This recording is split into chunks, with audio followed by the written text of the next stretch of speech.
My name is Kathy Ortega, and known by a lot of people in other areas as Kata. I was born in Albuquerque, New Mexico, and moved to San Luis in 1966, sixth grade. And my grandparents, both sides, and my parents are from the area, from San Pedro. And my grandfather was one of the mayordomos of La Sierra with Delfino Salazar, and the owners of directed the sheep herders and assigned them what they needed to do. And we also owned sheep, and like Rocky was saying, the area had more sheep at the time than cows as it does now. And the people, remember when he was up there, my mother told me a story about him shooting a bear up there because they had trapped bears to keep them away from the sheep, and they caught a large grizzly bear, which they in a trap. And as my mother had to be right close by him as they were shooting this bear, they shot it with whatever rifle they used to shoot grizzly bears. And as they shot the bear came up at them with his arms up, and when he almost got loose from the trap, but it was when they finally killed him, was only hanging on by his nails, and the pelt was still in my grandparents' home when I moved down here, up on the back of a bed frame that they had, that they, as the kids, we would scare us to death, but he had it up there. We had some interesting stories. We went up there and we fished, and there's cabins up there. There's several cabins that many that are still standing today, somewhat standing. I seen them about 2 years ago, and they're almost down.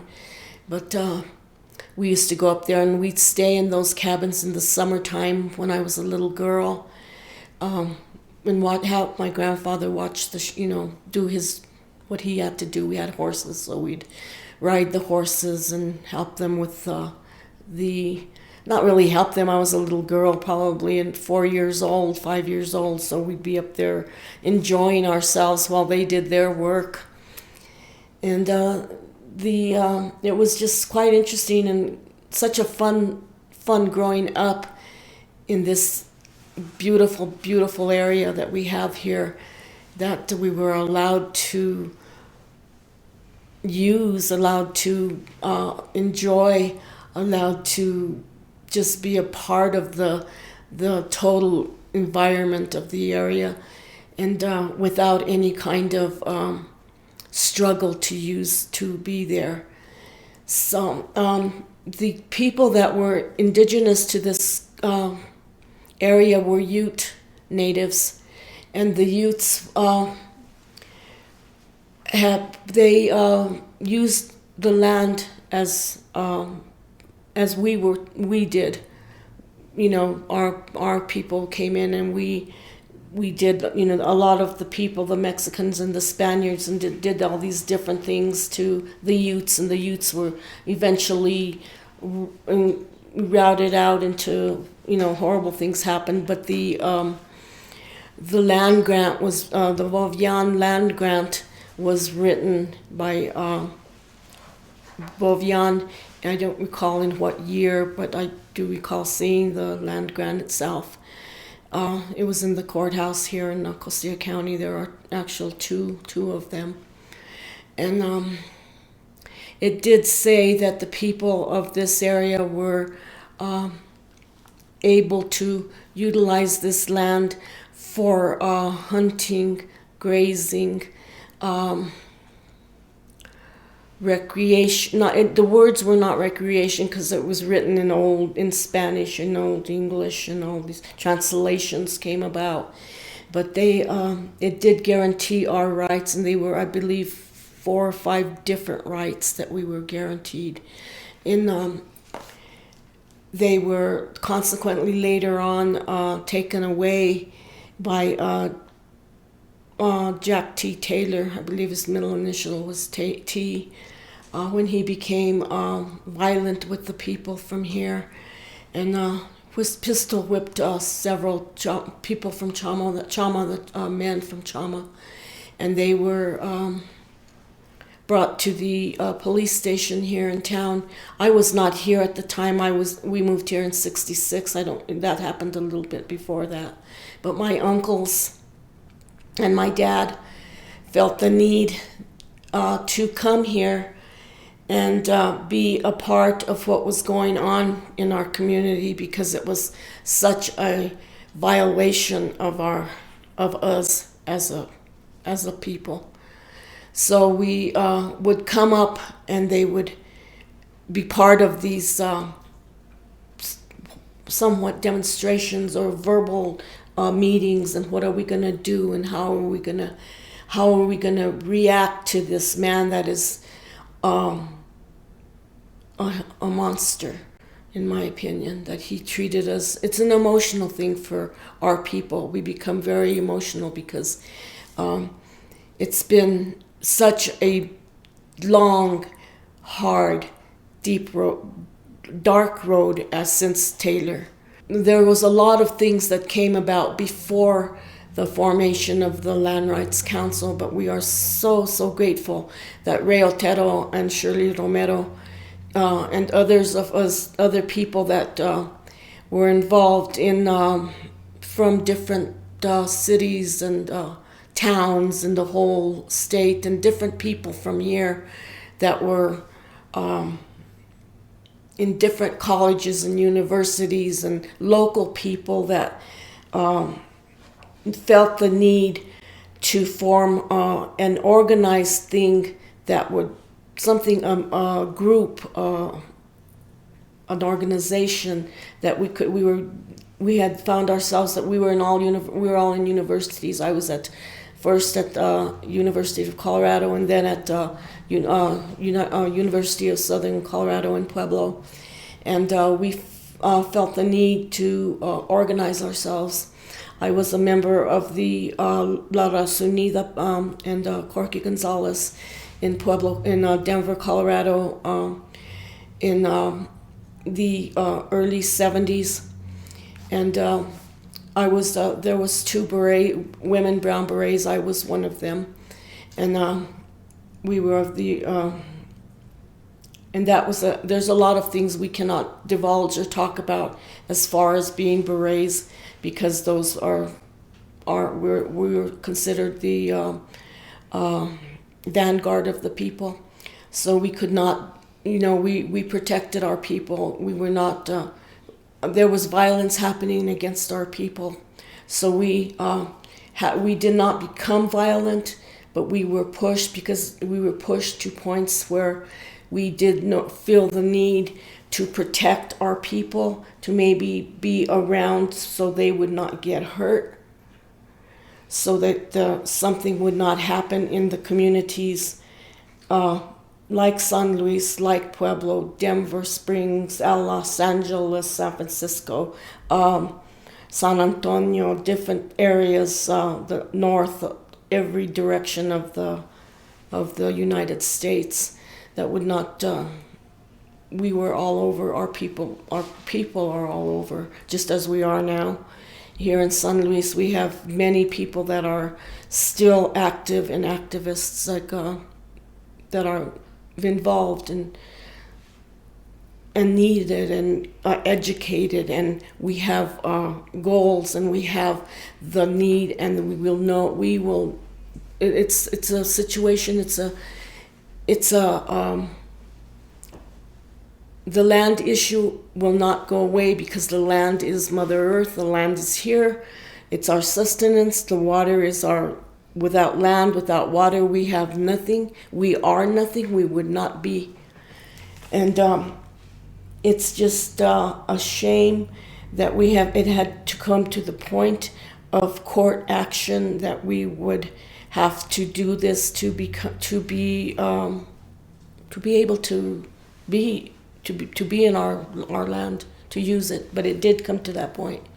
In the early 70s, we had different things that went on outside of the area and within the area. We had in Pueblo, Colorado, we had a teatro group called Teatro de la Lucha. This was through the La Raza Unida party, and it was just a bunch of us, a bunch of people. It wasn't even it was just a bunch of concerned citizens of our race that wanted better things for our people. And we formed different things. We had voter registrations for different people. We had the theater group that we did we performed in different areas. We wrote a poem between the people that were in the teatro. We wrote a play called Going to San Luis. And this play was about the struggle up in the mountain track. And it was a funny play because that's how we got people to enjoy it and to, going to San Luis. We would sing, going to San Luis. And we would all dance and sing, and we would join in hands and clapping, and we were climbing the mountain and depicting what the struggle was. And a lot of people from the area, we had performances up in the mountain one night, and in Chama, and different, people did go. So the movement was an intricate part. It was here. It maybe the people here didn't call it the movement because it was just people from that had an interest. We are people, and it wasn't they called us a lot of names. We were hippies. We were instigators. We were labeled. We were pushed around. We were not accepted even in our own community at points. But the thing went on. The struggle did. We finally did get the ball rolling, and the people from here, were very influential because the people from here had the idea. We didn't have a name for it, but we knew what we had to do. We would be bucking bales or doing things in the back of a truck or something, in somebody's back garage or something, and we'd start talking and say, hey, well, we need to do something. What are we going to do? And we'd say, well, yeah, let's just we got to do something. So the people went their separate ways, and we say, well, we're going to do this, but we're going to, and those same people are here today. We got to form, there were two instrumental people, viejitos, Apolinar Rel and Juan Lacombe, who are now no longer with us, but they were involved in part of the original Land Rights Council formation or suit. And I remember taking them to, getting them in my car, and we would go to meetings in Tierra Maria with Tia Rina's wife and Tia Rina, and going up there and just seeing how they had gotten there, because that's part of the land grant only in the New Mexico side, what they had done to get their land grant, what they had done to win their part of the grant. So we learned and we learned and we learned, and we taught and we taught and we fought and we fought, and we continued to struggle. And we got lawyers. Finally, we got lawyers, came down with lawyers, got involved them in with the National Lawyers Guild, had a lot of free lawyers that donated their time to the litigation process. We had different court hearings where there were different local people that would go up and give their testimonies as to why we should have this grant should be ours, should be granted. This grant should be ours, or the land should be utilized by the people. And we did win that case. And we went to Supreme Court and we won that case. And we won it again in appeals court. For me, it's a very, very emotional thing, like I said before. It's a very emotional thing to remember the wounded knee thing that my brother, I call him brother because we've just been involved in a lot of things. The wounded knee thing, we had people here gathering clothing, money, things to send up to our brothers up in South Dakota that were being tormented by the United States government. I remember praying for Rocky when he was shot, seeing it on television, and he survived to tell the story. And again, with the Land Rights Council, with Rocky, we in 1979 or 80, may have been before that, we rented a plane, a crop duster type plane, where Rocky was our pilot. Rocky piloted the airplane, and David Martinez, who's a photographer for the La Cucaracha newspaper out of Pueblo, Colorado. And I was a community member, community activist, taking pictures. We all went up and to the mountain track, and we did aerial photography of the mountain track so that it could be used in litigation. And that was quite an experience for me, since that was my first and only trip on an airplane. Rocky is an excellent pilot, I must say that, because we had to swoop in and out of trees and down below, up and down, and pictures taken and used, and we got a lot of good shots. And thanks to David Martinez, actually, because he was the photographer. He was more of the photographer than I was. A lot of things went on and have gone on over the years. Shirley Romero Otero has been very instrumental in the Land Rights Council, has been the president for off and on for, or I don't know if she's for many years. We were just people with ideas, and it just came to us that, something's got to be done. Ray was the first directors of the Land Rights Council. I was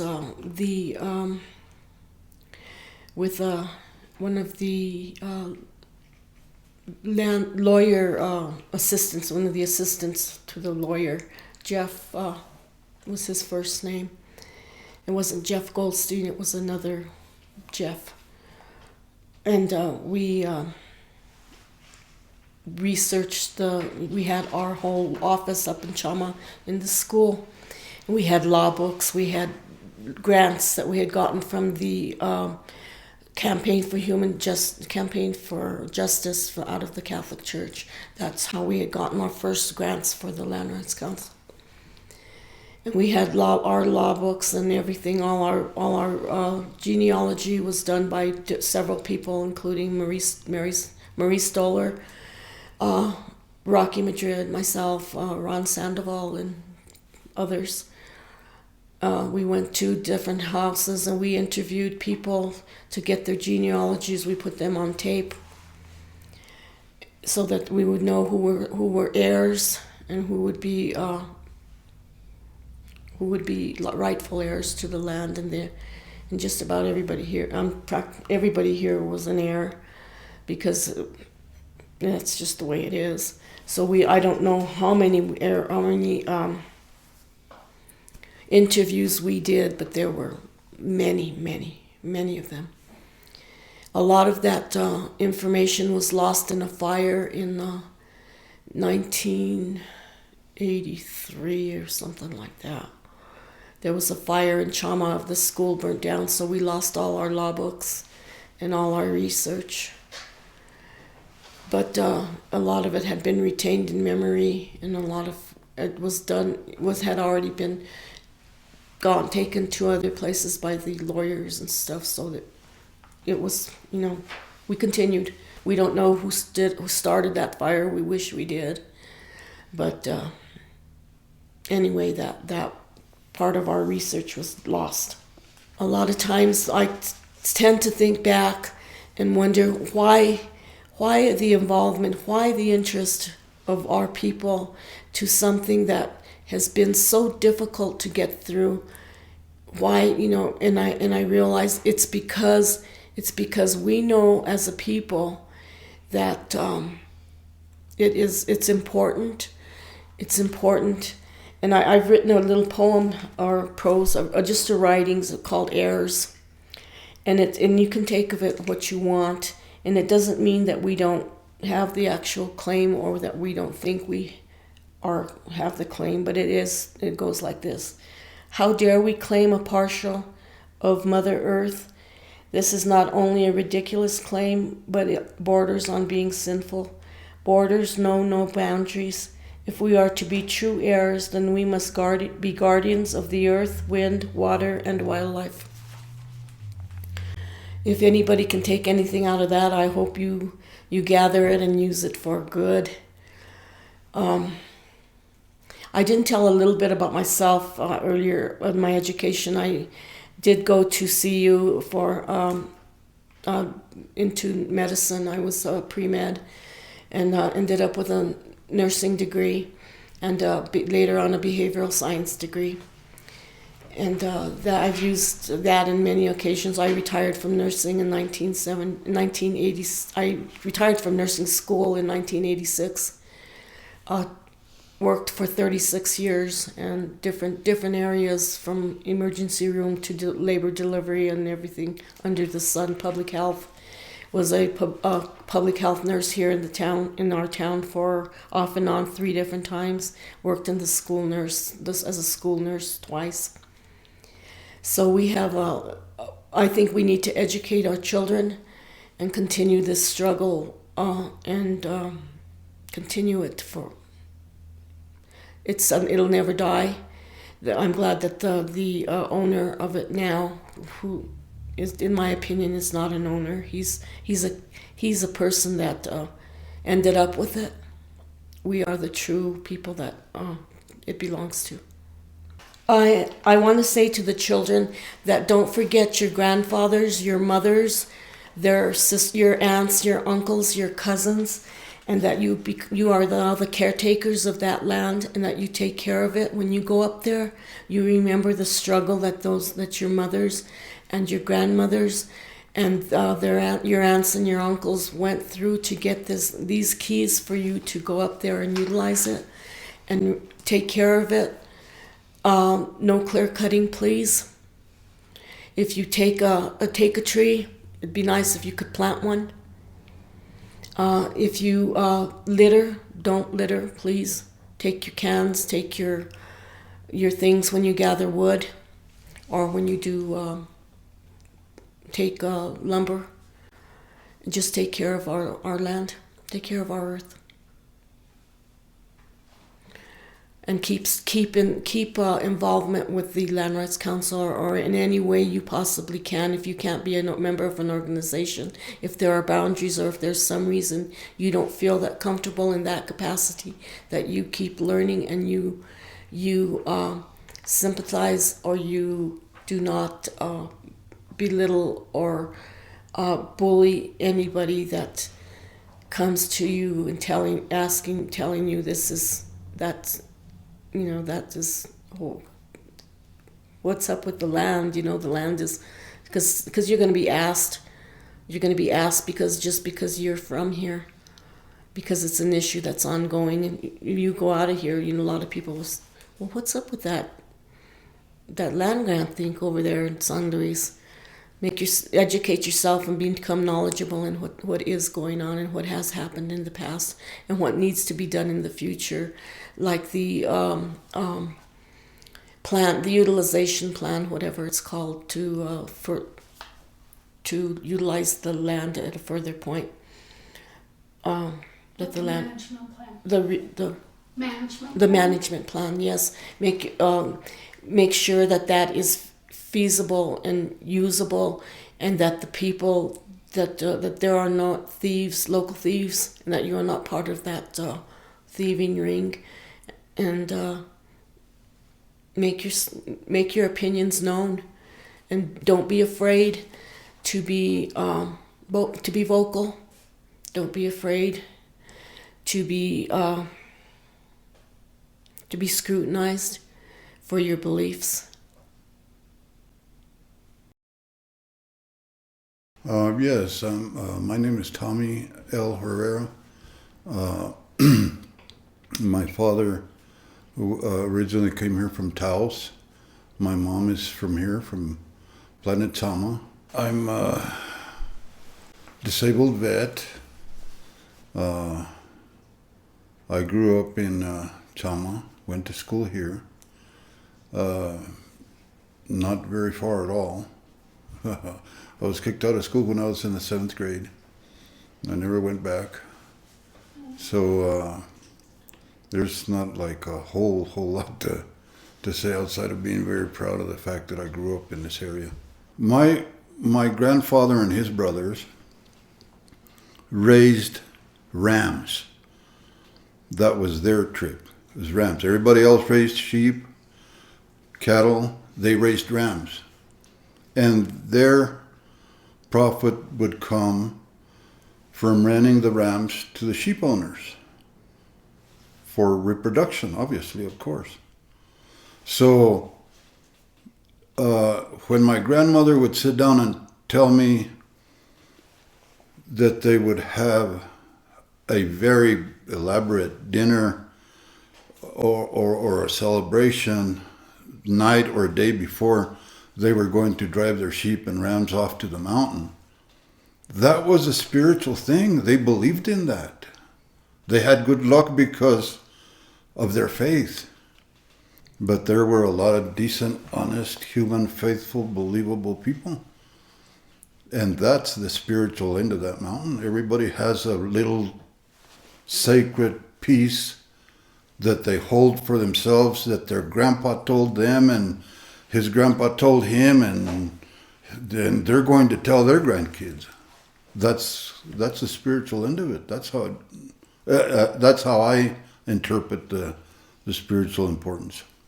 Well, as I mentioned earlier, my father was from Taos, and he traveled north looking for work, where he came here and met my mother, and their meeting was just, it's sensational. It's I was intrigued from the first time I read it to the point where I finally had to put it on paper. And most of the incidents that have taken place here have happened like that in storytelling about the area and the viejitos, the old ones. Their true romance about how they lived here and how they came here and how uneducated they were.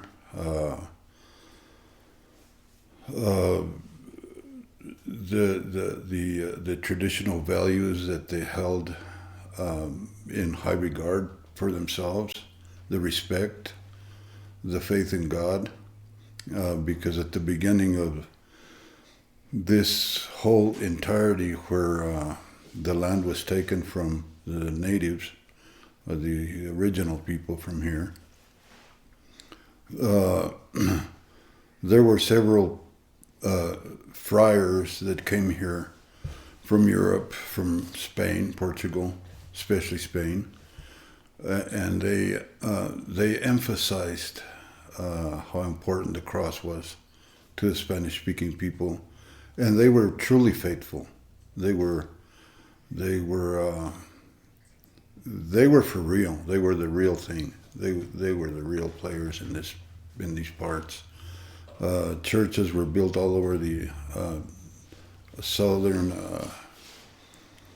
Colorado and northern New Mexico area in the name of their patron saints and in Jesus Christ, in the name of Jesus Christ. So it was important that we learned our faith, and I guess faith is still what motivates me, especially about this mountain. Survival alone in every aspect of the existence of Costilla County. That sierra was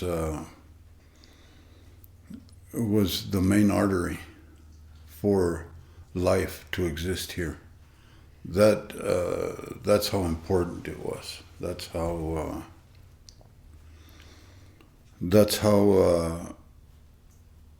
the kind of production that it had, the kind of impact that it had, and that's how important it was, especially then, but it still is today. And I mean that in everything is directly connected to that mountain.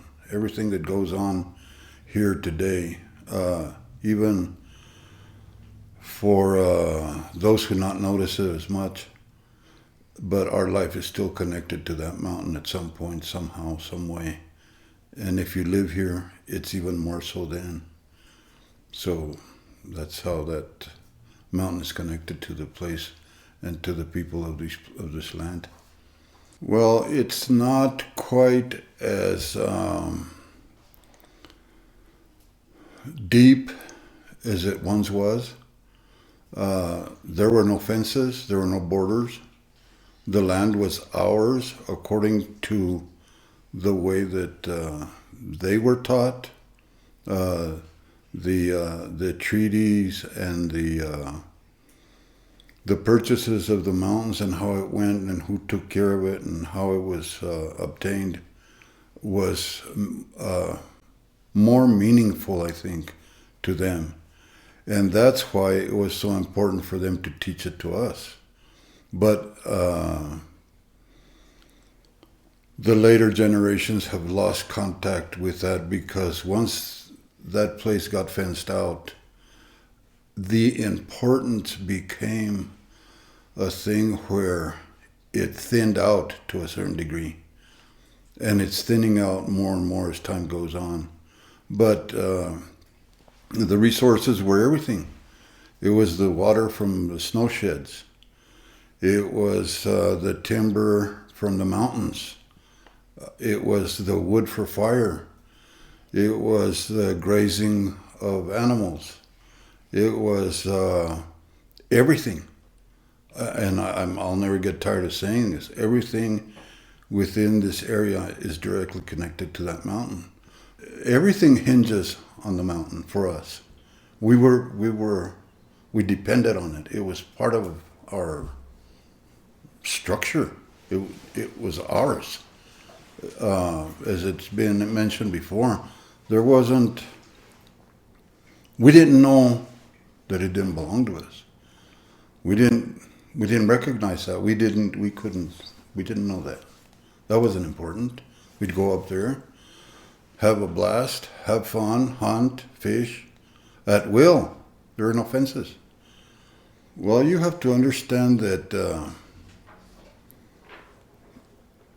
the Chicano movement was more geared towards the West Coast people and their struggle with farming and being following the farming seasonal workers, that kind of thing. There were more city-induced ideas, I think. Over here, I heard it a few times, where the word Chicano was a bad word, especially for the elders. They were never Chicanos. They were proud enough to be Spanish American speaking Spaniards. That's how they titled themselves. That's what they considered themselves to be, and they were very proud of being that. So Chicanos, even to this day, to me, I understand what's going on with a lot of the protests and so on throughout different cities in the United States over immigration and that kind of topic. But to us, it doesn't hold much water. It does to the younger people, because now it's been so overly exaggerated in terms of that's what they have been willing to accept as a label, that it's become important. But to the older people here, it doesn't mean much. It never did.